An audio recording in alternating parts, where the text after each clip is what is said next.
Muchas veces, cuando pensamos en viajar, se nos ocurre el viejo continente, América del Norte. Sin embargo, hoy conocerás la razón por la cual sería lindo que visites Oceanía. El continente oceánico. Uno de los 15 países que integran Oceanía es Australia, siendo Sydney una de sus ciudades más importantes. Sydney fue fundada el 26 de enero de 1788 como una colonia de Gran Bretaña. Por una expedición enviada por el rey Jorge III, en cabeza del capitán Arthur Phillip, es que se funda como una colonia penal. Es decir, que los presos de Gran Bretaña eran llevados a la ciudad de Sydney, donde además residían un conjunto de militares, colonos libres, que algunos de ellos llegaron con sus esposas y sus familiares. La colonia fue evangelizada por la Iglesia de Inglaterra, por el reverendo Richard Johnson. Sin embargo, no había ninguna disposición específica que permitiera satisfacer las necesidades religiosas de muchos reclusos y colónicos que eran católicos. Durante el tiempo en el cual no contaron con sacerdotes y por lo tanto tampoco de los sacramentos, su único refugio y bastión fue el rezo del rosario. Para corregir esta situación, un pastor irlandés, el padre O'Flynn, viajó a la colonia de Nueva Gales del Sur, donde se encuentra la ciudad de Sydney, pero al llegar sin la aprobación del gobierno fue enviado de regreso a casa. Recién en el año 1820, dos sacerdotes representantes oficiales de la Iglesia Católica llegan a Australia, el padre Colony y el padre John Terry. Ellos llegaron de distintos puntos del mundo, con la finalidad de poder evangelizar a todos los residentes de la ciudad de Sydney que eran cristianos. Se dice que el día de su llegada a Australia, el padre Terry tuvo una visión de una iglesia poderosa, de piedra dorada, dedicada a la Santísima Virgen María, con torres gemelas elevadas sobre la ciudad de Sydney. Esta visión se hizo realidad después de 180 años y con la construcción de 3 edificios intermedios. Inicialmente, el padre Terry comenzó a planificar la construcción de dicha iglesia con gran entusiasmo. Y, en vista del aumento de la población de Sydney en los años futuros, se decidió que debía ser a gran escala. Casi por casualidad, se obtuvo el sitio en el que ahora se encuentra la Catedral de Santa María, el cual fue otorgado por el gobierno, y las suscripciones para realizar la construcción fueron otorgadas por personas generosas, incluidos no católicos, y también por el gobierno. Así, el 29 de octubre de 1821, el gobernador Macquarie había puesto la primera piedra.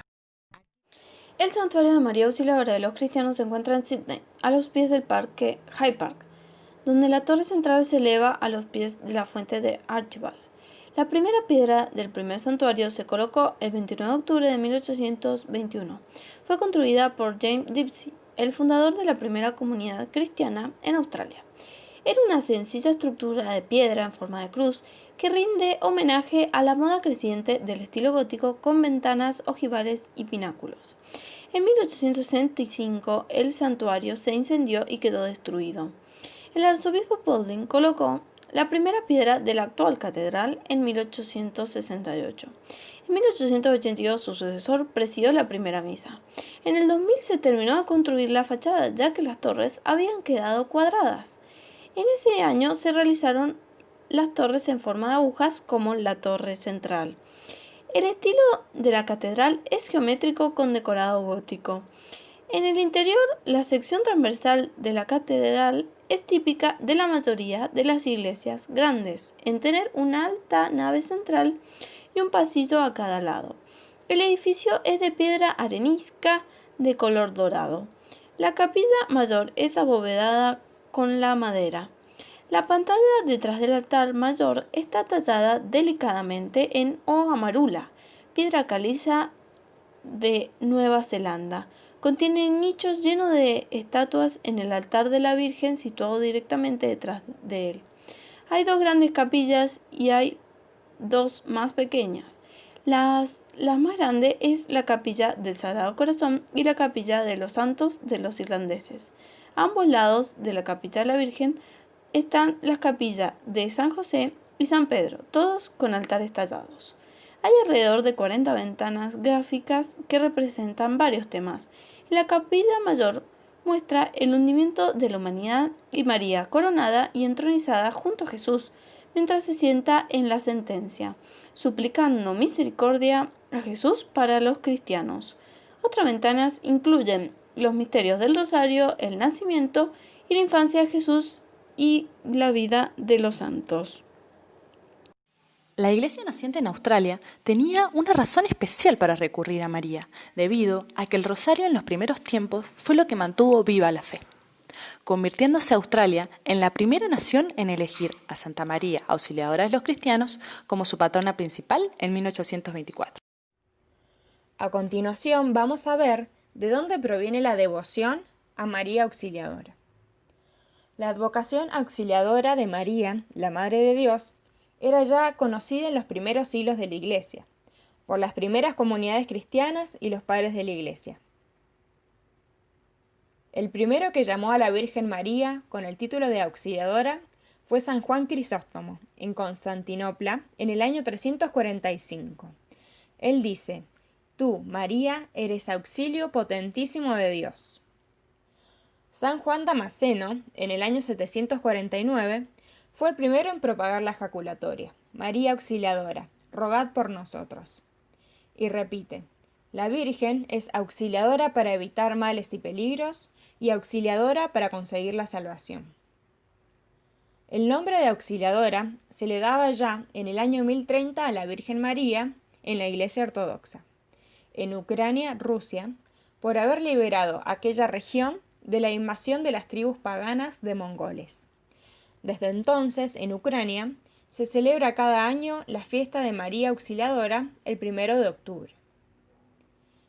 Además, se tiene constancia de que hacia el año 1558 ya figuraba en las letanías que se acostumbraban a recitar en el santuario de Loreto, Italia. En el año 1572, el Papa San Pío V ordenó que en todo el mundo católico se rezara en las letanías la advocación: «María Auxiliadora, rogad por nosotros», porque en ese año Nuestra Señora libró prodigiosamente en la batalla de Lepanto a toda la cristiandad que venía a ser destruida por un ejército mahometano de 282 barcos y 88.000 soldados. En el año 1600, los católicos del sur de Alemania hicieron una promesa a la Virgen de honrarla con el título de Auxiliadora si los libraba de la invasión de los protestantes, y hacía que se terminara la terrible guerra de los 30 años. La Madre de Dios les concedió ambos favores, y pronto había ya más de 70 capillas con el título de María Auxiliadora de los cristianos. En 1814, el Papa Pío VII, prisionero del general Napoleón, prometió a la Virgen que el día que llegara a Roma en libertad, lo declararía fiesta de María Auxiliadora. Inesperadamente, el pontífice quedó libre, y llegó a Roma el 24 de mayo. Desde entonces, quedó declarado el 24 de mayo como Día de María Auxiliadora. En 1860, la Santísima Virgen se aparece a San Juan Bosco, y le dice que quiere ser honrada con el título de Auxiliadora, y le señala el sitio para que le construya en Turín, Italia, un templo. Empezó la obra del templo con sus 3 monedas de 20 centavos cada una, pero fueron tantos y tan grandes los milagros que María Auxiliadora empezó a obtener a favor de sus devotos, que en solo 4 años estuvo terminada la gran basílica. El santo solía decir: «Cada ladrillo de este templo corresponde a un milagro de la Santísima Virgen». Desde aquel santuario comienza a extenderse por el mundo la devoción a María bajo el título de Auxiliadora de los cristianos. Pero será exactamente en 1862, en plena madurez de Don Bosco, cuando éste hace la opción mariana definitiva Auxiliadora. La Virgen quiere que lo honremos con el título de Auxiliadora. Los tiempos que corren son tan aciagos que tenemos la necesidad de que la Virgen nos ayude a conservar y a defender la fe cristiana. Sigamos entonces el ejemplo de Don Bosco y de nuestros hermanos católicos de Australia y pongámonos bajo la protección de María Auxiliadora.